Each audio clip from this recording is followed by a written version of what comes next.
Hello, so this is one of the things I like to do. That's my fire energy, my Aries energy and ascendant, and which is very, very, very active in these times. When I'm filming this, which is 17th of March 2023. This morning, I've read a comment in one of my videos, the video talking about the ugly truth about marriage. I'm going to be talking about this just because I want to. And yes, this is a topic that for me is very, very important. It's part of, I think I have to do it. And I want to tell you a story.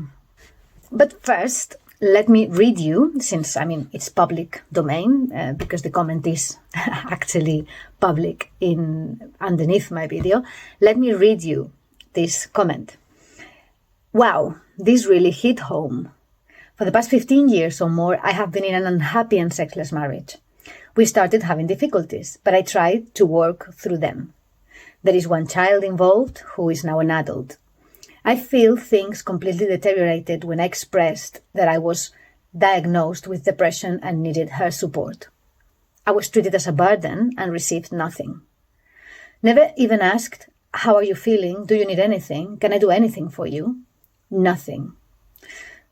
But when she was undergoing cancer treatment twice, I was right there. It's a one-sided relationship. She takes, I give. She cannot give. She doesn't know how. I need to divorce, but the finances and logistics here in the US are ridiculous. I will probably never marry again, though I can certainly commit, love, and be supportive of a partner, which I actually crave. This made me cry this morning. Literally, I'm not faking it. I'm not exaggerating. I know for a fact, I don't know how many people, of course. I can't give you a percentage, but I know for a fact this is the situation for many, many people. And in this case, must be other cases, different cases, of course. It is so obvious for me that cases like this go down to lack of self-esteem, self-love, self-knowledge. That's what makes us like this.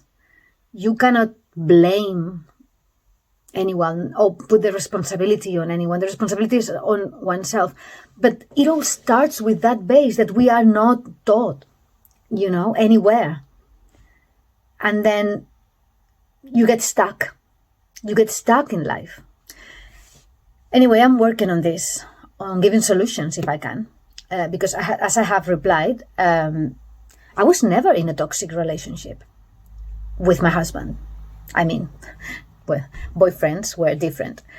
But in my marriage, I wasn't in a toxic relationship. I wasn't even unhappy. I was just content. I just was. When in my other video I'm talking about marriage and I say, just marriage? Well, that's what we were. We were a contract, how did I say it? Can't remember. Team. We were a good team. Everything worked perfectly well as family level, with the kids, with work, with, paying our bills, savings, going on holidays, no arguments, nothing. It was perfect. Depending on the eyes and depending on what you think perfect is. Everything is perfect, always, anyway. But my point is, I had to change. That had to happen for me to get where I am today, which is the best version of me so far. I wasn't in my best version. And for certainly, he wasn't either. We were just society-made models. Let's call it like that. I wasn't free. I wasn't myself.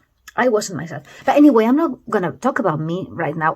I'm going to tell you a story, a real story of my great-grandmother, great-grandfather. I knew them because they had my grandmother when they were in their 20s, very early 20s, and my grandmother had my mom when they were in their early 20s, 20 actually. They died really old in their 90s, so I was a teenager when my great-grandparent died. So I spent Christmas, I remember spending Christmas, actually not Christmas, New Year's Eve in their house because my parents were out or something. So I had a relationship with them. I knew them quite well and I saw them regularly. Obviously, this story I didn't know until my mom told me because I wasn't born when this happened. But this happened when they were in their 60s, something like that, when my great-grandfather got ill, quite ill, and he had to go to get rushed to hospital, and the doctor said that it was a matter of life or death because he had some, I can't remember what it was. Anyway, it was a life-threatening operation and could go either one way or the other. Back then, we're talking about, I don't know, 40 years ago or something. No, more than that, 50 years ago. My great-grandmother went back home, and next day or whenever, she received a call from the hospital that the operation had gone well. Surprisingly, they were not expecting that, apparently. She cried.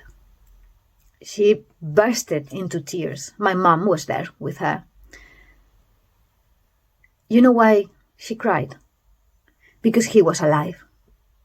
Because he made it.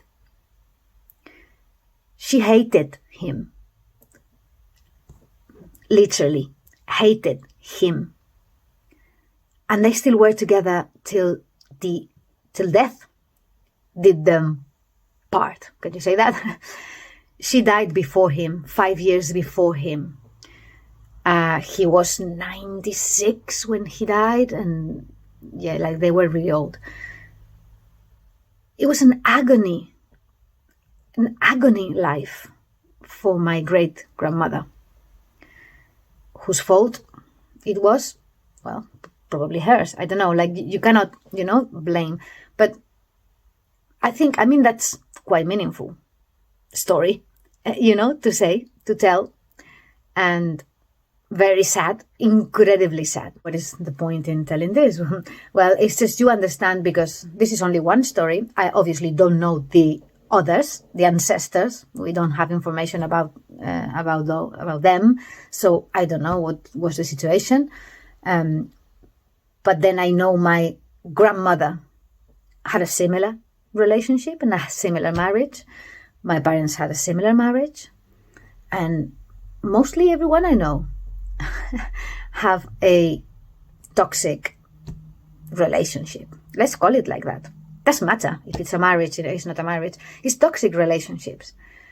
And it's all down to our consciousness, our awareness, and our sense of self.